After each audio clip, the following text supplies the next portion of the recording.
আইডিসির philosophy থেকে একটা উত্তর শেয়ার করছি। শান্তি সম্পর্কে গান্ধীজির অহিংসা নীতি আলোচনা করো। ভালো করে দেখে নাও, একবার পড়ে নেবে। খুবই সহজ আছে উত্তরটা, পয়েন্ট করে করে আলোচনা করা হয়েছে। নীতির মূল ভিত্তি দেখো, অহিংসা বিস্তৃত অর্থ,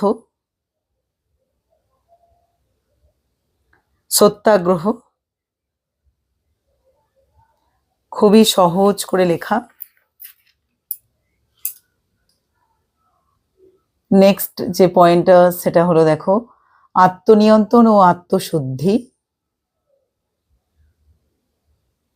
সর্বোদয় ও সাম্য, ধর্ম ও নীতি,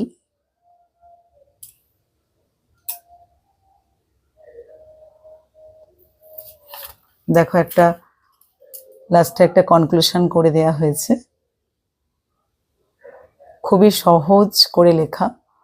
ঠিক আছে।